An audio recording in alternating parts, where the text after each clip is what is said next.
আত্মার মাগফিরাত কামনা করছি এবং যারা আহত অবস্থায় হাসপাতালে চিকিৎসাধীন রয়েছেন তাদের সকলের আশু সুস্থতা কামনা করছি।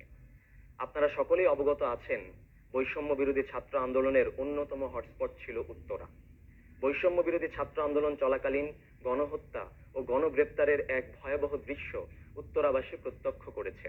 গত 18 জুলাই 2024 থেকে 5 আগস্ট 2024 পর্যন্ত মীর মুগ্ধ, ফাহমিন জাফর, শাকিল পারভেজ এবং মাইলস্টোন কলেজের শিক্ষার্থী নাইমা সহ শতাধিক ভাই বোন উত্তরাতে শহীদ হন এবং বিভিন্ন সূত্র থেকে পাওয়া তথ্য মতে প্রায় সহস্রাধিক ছাত্র জনতা আন্দোলন চলাকালীন গুরুতর আহত হন।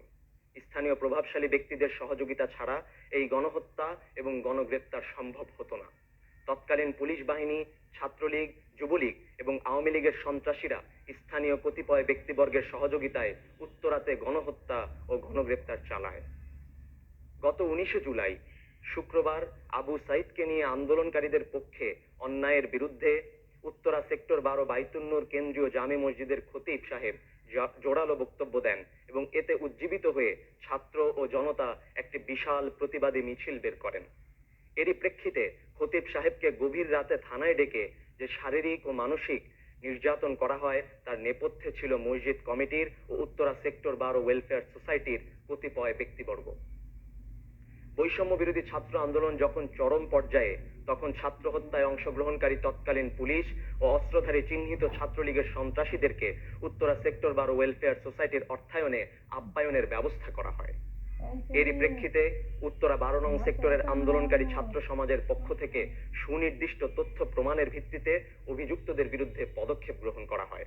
কিন্তু সেই সময় থেকে আন্দোলনকারী ছাত্রদের উপর বিভিন্ন মহল থেকে চাপ প্রয়োগ করার পাশাপাশি দখলদারিত্ব, চাঁদাবাজি ও শোডাউন ইত্যাদি বিভিন্ন মিথ্যা অভিযোগ দিয়ে হয়রানি করা হয়। এমতাবস্থায় গত 16 আগস্ট শুক্রবার বৈষম্য বিরোধী ছাত্র আন্দোলনের অন্যতম সমন্বয়ক সার্জিস আলম এক বক্তব্যে 12 নং সেক্টরের আন্দোলনকারী ছাত্রদেরকে ছাত্রলীগের সন্ত্রাসীদের সাথে তুলনা করে ভুয়া আন্দোলনকারী সম্বোধন করে তাদের বিরুদ্ধে মিথ্যা অভিযোগ দেন। এতে 12 নং সেক্টরের আন্দোলনকারী শিক্ষার্থীদের অবদানকে অস্বীকার করার মাধ্যমে তাদের ভূমিকাকে প্রশ্নবিদ্ধ করা হয়। অথচ এই আন্দোলনের শহীদ মীর মুগ্ধ এই 12 নং সেক্টরের একজন স্থানীয় বাসিন্দা ছিলেন এবং সার্জিস আলমের মিথ্যা অভিযোগের পর থেকেই বিভিন্ন জায়গা থেকে 12 নং সেক্টরের আন্দোলনকারী ছাত্রদেরকে গুম খুনের হুমকি দেয়া হয়।